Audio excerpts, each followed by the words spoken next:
Good morning. We are live this Tuesday morning with Tuesdays with Kamira, and I am Kamira. Thank you for joining us this morning. We are talking teens and body image this morning, especially boys.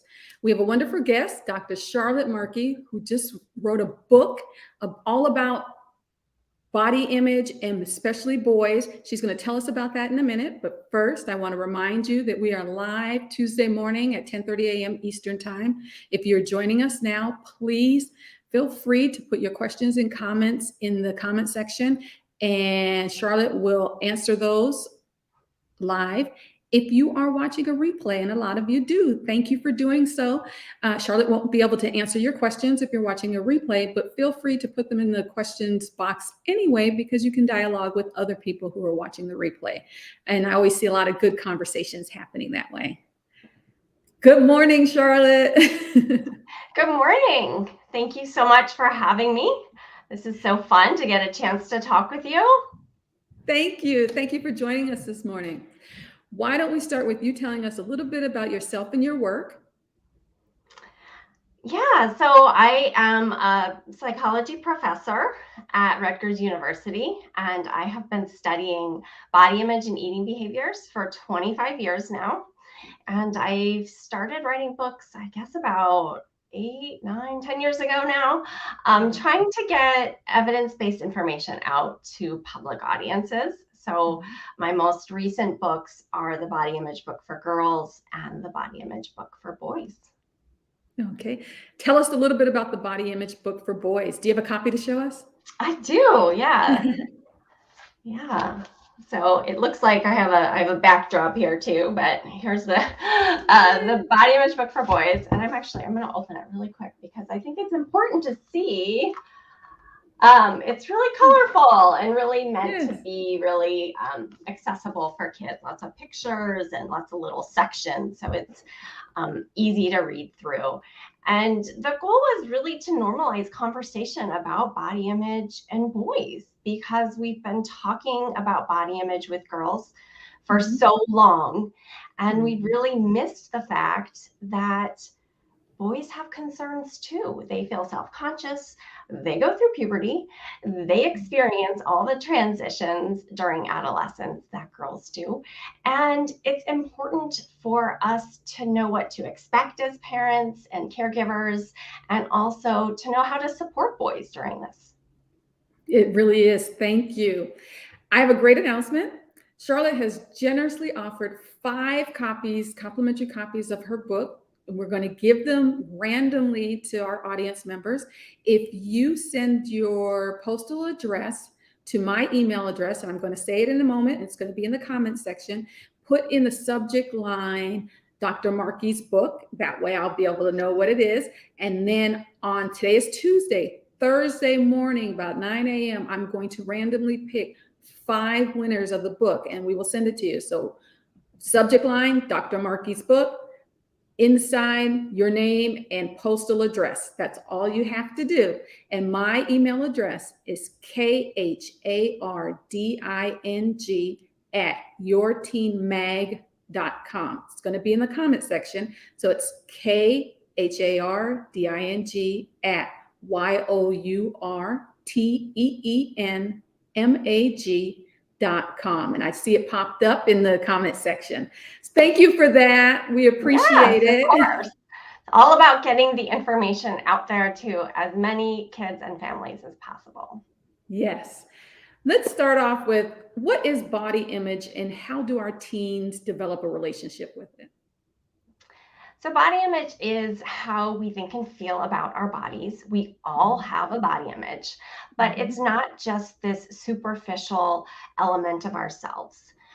Our body image has a great impact on our health behaviors. So things like what we eat, how active we are, that's really strongly associated with our body image. Our body image is also related to our interpersonal behaviors. So what situations we avoid, what situations we're comfortable in, that's related also to how comfortable we feel with ourselves. And our mental health is really strongly linked with our body image. So anxiety, depression, and eating disorders are all really strongly correlated with body image. So it's not just this minor part of ourselves. It really is, how comfortable are we in our own skin?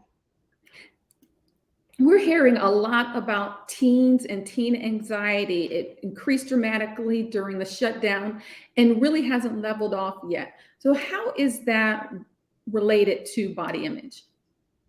Yeah, that's a great question. And I was reading something just recently suggesting that in the US, they were going to start to recommend that primary care providers start screening for anxiety at 8 years of age, because the prevalence of anxiety is so high and so much more among younger kids than ever before. And for kids, anxiety and body image can go hand in hand, in that if you feel self-conscious about yourself, you're not comfortable in your own skin, you oftentimes want to avoid social situations. And avoiding social situations often manifests or appears like anxiety. So these things are not completely separate. And then what's weird, of course, across the pandemic is that we had asked people to avoid other people for Yeah. large portions of it. And so in doing that, we sort of induced almost an anxiety symptom for a lot of people by telling them that other people were to be avoided and were problematic. And of course, that was the right thing to do for all of our health, our physical health. But in terms of our mental health, it was pretty complicated and made a lot of people even more anxious and more depressed and just feel isolated. Thank you for that. What can we do to help our kids have a healthy relationship with food? You mentioned that. Yeah, so having a healthy relationship with food is really essential, and it's some of what helps is a little counterintuitive, I think, because when people think about health and food, they often think about it in terms of eating only the healthiest foods, right? Like the Mhm. most nutritious foods, like lots of fruits and vegetables, whole grains, low fat dairy products. All of that's wonderful. But really, having a healthy relationship with food means to a certain extent that you can kind of take it or leave it because you're not worried about food. Ah. So we really want our kids to have exposure to a variety of foods. We Mhm. want to not demonize foods. We want them to feel like, you know, I'm going to choose to eat something that's nutritious because I'm going to feel good from doing that. And I know Mhm. it's good for me. It's a way I can take care of myself. But Mhm. we don't want kids to grow up feeling like there are all these forbidden foods, Mhm. because what happens, especially as kids become adolescents, um, is forbidden fruit is what we all want. Right? So Yeah. we can create this situation unintentionally where, you know, we've kept our kids away from fast food entirely, or we've kept them away from sweets. And Mhm. then they can finally get food on their own at some point. And then what do they want? What do they have a lot of? They have a lot of those things that we've demonized and we've made forbidden. So we kind of have to be careful to create some balance by offering nutritious foods, making them readily available in our homes if we have the privilege to do so. But then also not making it such a big deal that kids are kind of dying to have these Mhm. foods that Mhm. are less nutritious. I've done quite a few of these types of interviews, and I've never heard anyone say that a healthy relationship is that you can take it or leave it. And that makes such sense. If you haven't, of course, you're going, I love that point. How do we help our kids have positive body images? There's a lot of information coming at them. And it's so appearance driven, so much of this Mhm. information they see now, right? So Yes. social Yeah. media and the media in general has really changed sort of the cultural landscape in terms of the messaging we get about appearance issues. And I think it's really important as parents and people who care for kids that we start from a young age to question and challenge some elements of appearance culture, that we really try to provide young people with a sense that their worth is not determined just by their appearance, that we love them unconditionally. We value them for their minds. We value them for their sense of humor. We value them for their ability to be kind to other people. Some of this sounds so basic, and yet we're often drawn to what we can see visually, even as parents, right? So we're drawn to, looking at our kids and noticing something they're wearing or something they've done with their hair. And so we want to comment on that. And that's very natural. We shouldn't feel bad about that, but we should just make it really clear from a young age. And that's just one very small part, and probably not the most interesting part of any of us, is that sort of outward facade that we present to the world. So we want to really, really instill a more secure sense of self that isn't completely dependent on the superficial. And we really want them also to value their bodies for their functionality, and to focus our kids' attention more on the amazing things that our bodies do. They allow us to live our lives, right? They are the vehicle through which we get to experience the world. And we want to, talk a little bit about that, and say things like, wow, your really strong legs are enabling you to play soccer with your friends. That's such a cool thing, right? So work in, from a very young age, some commentary about just how valuable it is to take care of our physical health, our physical selves, and that's not synonymous with appearance issues, right? That health and appearance are not the same thing. Absolutely. Let's talk about boys, because you have a book that is specifically for boys. Why did you feel it's important, and what can we find in it? What should we know? Yeah, teenage boys are so much fun. I love teenage girls too. I love teenagers. I love talking with them. I love trying to figure out what's going on inside their minds. And with boys, when it comes to their bodies and food, it's not all what meets the eye, really. So I talked with a lot of boys in working on this book who were really concerned about their muscles. They really wanted muscles. They were going to do almost anything to get muscles. They knew friends with muscles were more popular than friends without muscles.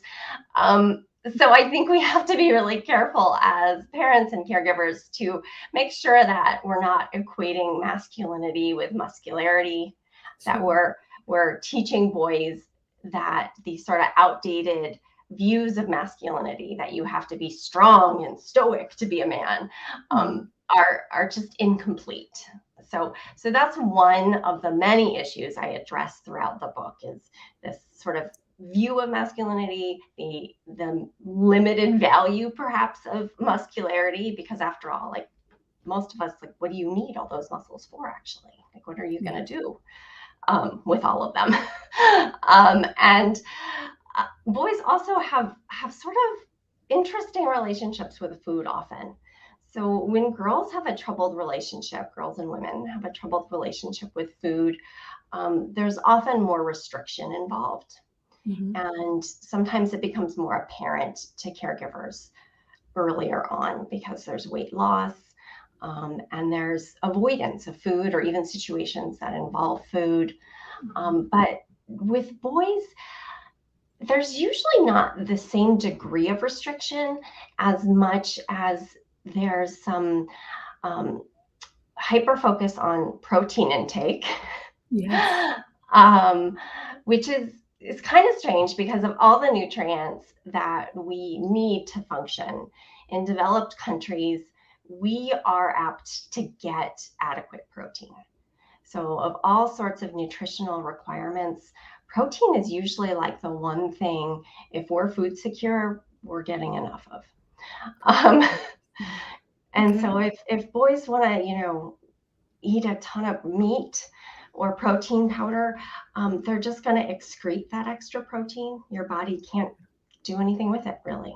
So that's kind of interesting. I always think about boys and protein, and a lot of carb cutting in boys too. A lot of concerns about sugar.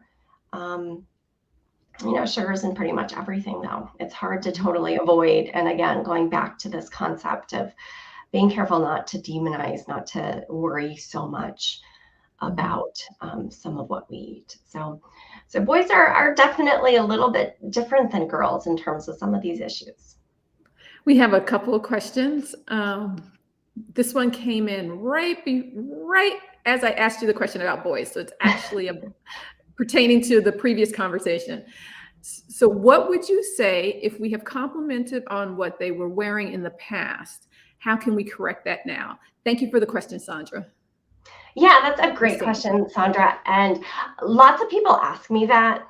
And I think what's important to appreciate is that it's okay to compliment your kids sometimes on their appearance, right? In fact, I think if we never compliment our kids on their appearance, they're going to start to think that there's something wrong with them, right? If they get dressed up to go somewhere and you never mention, oh, you look great for that homecoming dance you're about to go to, then our kids are going to think we're looking at them like, oh, she must not like my outfit or whatever, right? So it's okay to compliment. We just, I think, want to make sure that we're not only complimenting on appearance issues or really heavily weighing them in our conversation. And again, it's so visual. It's right on the surface. We think our own kids are amazing and beautiful creatures. Yes. And so we want to say that.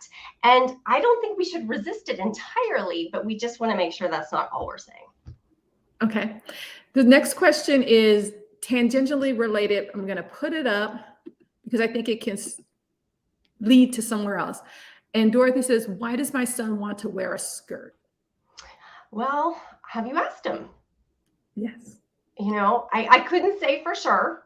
Yeah. I think that, you know, fashion trends change. And young people today are much more open-minded and I would say kind of loose about what they want to wear. And it's not uncommon. I've seen this in boys I've interviewed. I've seen this in my own students who are college students. It's not uncommon for boys to want to dye their hair, to wear nail polish, to wear some makeup, to wear skirts or dresses. This crosses boundaries in terms of gender and sexuality in ways that it didn't necessarily when we were young. But there's a lot of history of this. So, you know, there are famous celebrities, I think, of every era that do kind of interesting or crazy out there things in terms of fashion. And, you know, a couple of years ago, we actually talk about this a little bit in the book for boys, because a couple of years ago, Harry Styles, who is world known as a musician, you know, was featured on the cover of Vogue in dresses and skirts, and he had a whole layout, and it was all very kind of androgynous clothing. And both boys and girls really liked that. And so it may seem unusual to some of us adults. It may not be what we're into, but it may not be particularly meaningful. It may just be a young person sort of playing around with what's available in terms of clothing options. And I don't know, I love skirts. I think skirts are really comfortable, skirts and dresses. So I wear them for comfort. And it's possible that that's all kids want to do too sometimes, right? I mean, I think too, sometimes when it comes to fashion, this is an opportunity for kids to express themselves. And they sometimes are getting comfortable in their own skin and they're trying things on in a very literal sense. They're trying things on and figuring out what works for them. And we are not going to always like what they choose. And I know this, I have two of my own teenagers. And I completely appreciate why a parent would want to say something like, you're not leaving the house in that, or what are you wearing? I have had these thoughts. And for the most part, I keep those thoughts pretty much to myself. And I think that as parents, you know, what they say, you have to pick your battles. So I think there's a lot of interesting things about fashion and what kids choose to wear. And I do touch on it in the body image book for boys, but I would start just, you know, ask why is that the new look? Is that is it more comfortable? just try to be open-minded and ask questions. Thank you. You mentioned with boys, sometimes when they're have with body image that they like to consume more protein, cut out carbs and sugar. What are the red flags if we think that there is a problem with our son's relationship with food or body image relationship in general? What are the red flags for boys, and how are they different than those for girls?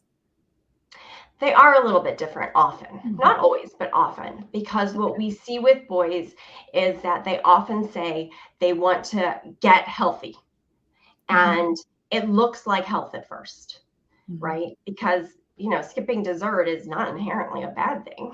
Yeah. Or being active. Again, physical activity is fabulous. So it's not inherently a bad thing if our kid wants to go out and go on a run or ride their bike or whatever. What the red flag is when it's obviously consuming a lot of mental space. It becomes compulsive. They're upset if they can't engage in their activity or can't eat their certain foods. So look for rigidity.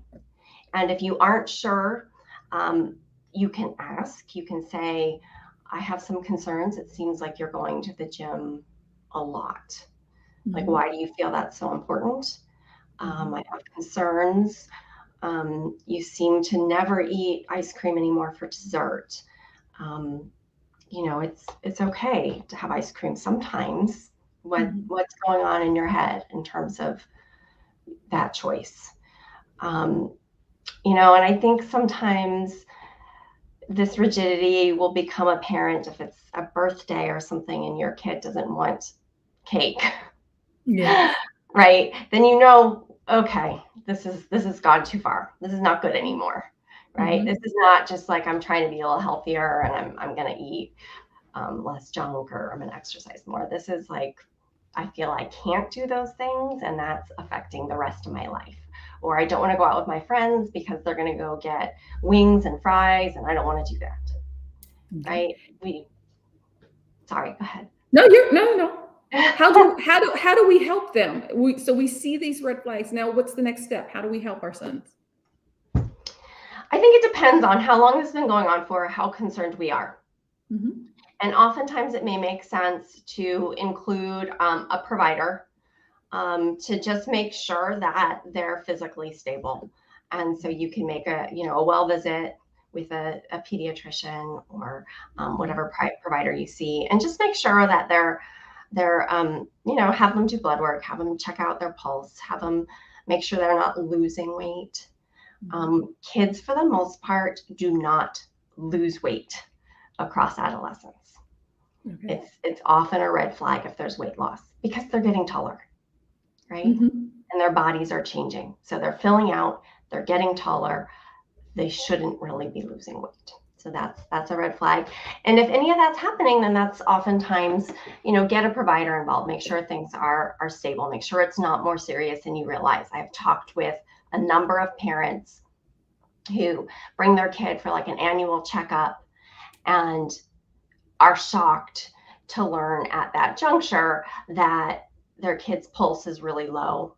They've lost weight. Sometimes they even end up hospitalized, right? So sometimes parents miss this entirely. It can happen where things are more serious than you realize. Because also adolescents, they want to be away from us. So we don't see every morsel they put into their mouth. We don't know what they're doing all the time. And that's completely developmentally appropriate. So sometimes we miss things. But if you see the red flags and you're concerned, then I would get a provider involved, or at the very least have a conversation and ask a lot of questions in that conversation and express concern, right? And if your kid says, no, I'm fine, don't worry. Well, I think it's all right to say, well, of course I'm going to worry.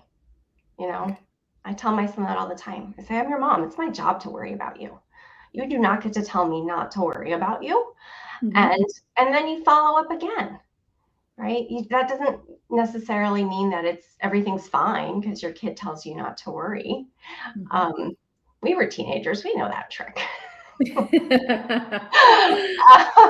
you got to follow up sometimes. And I think also, in addition to a pediatrician or some sort of physician, you want to ask often, well, do you want to talk to someone else about this?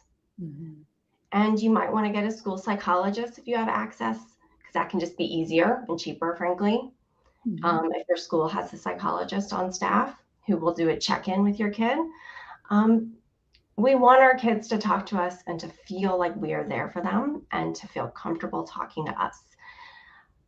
But sometimes they want to talk to other people more than us. And I think we have to allow for that too, because we want them to get the support they need. And we are not everything to them as parents. Thank you. Is there something else? We're coming to the close of our time, but is there something else that we've missed that we need to share with our audience? Well, people often want to talk about social media. So Yes. let me put in a brief mention about social media, because many of you may even be watching this conversation on social media. So Mhm. hopefully you agree with my sentiment, which I believe to be evidence-based, which is that social media is not all bad for adults or for kids. But for kids, we do have evidence to suggest that social media can have a negative effect on body image. So we really want to talk with our kids and try to introduce media literacy into their lives so that they appreciate that a lot of what they're seeing on social media is not real, and that they shouldn't compare themselves or expect to look like a lot of the people they see on social media. So those are conversations we can start with kids essentially even before they're on social media, and they can be really protective. And there's research that's coming in, some of which even my own lab is working on at Rutgers University, that suggests that, again, not all social media is bad, but it is sort of a risk factor we need to be thinking about. Okay. So talk to them about the messaging around social media. Yeah. Thank you. This has been very helpful. I've taken notes for our audience, but a few notes for my household too. So thank you for that. I want to remind everyone that Charlotte has offered to give away 5 free copies of her book. If you would like, can you hold the book up again? Yes, of course. There Yes. you go. If you would like a copy, just send, I'm going to give you my email address, and you're going to send me an email in the subject. You're going to say Dr. Markey's book, and inside you're going to put your postal mailing address, and I am going to randomly pick 5 winners on, today is Tuesday, on Thursday mornings. That gives our replay watchers a chance, an opportunity to enter. My email address is KHARDING@YOURTEENMAG.com, and that is in the comment section. And before I move to the rest of our housekeeping, we have something from I'm going to put it up because I like to get our comments in. Ejipi Marie, thank you. I hope I pronounced that correctly. She says, great advice. My 15-year-old asked to speak with a therapist about self-esteem issues. I call the pediatrician and find there's a 4 to 5 month backlog. What can I do in the meantime? Thank you for that important question.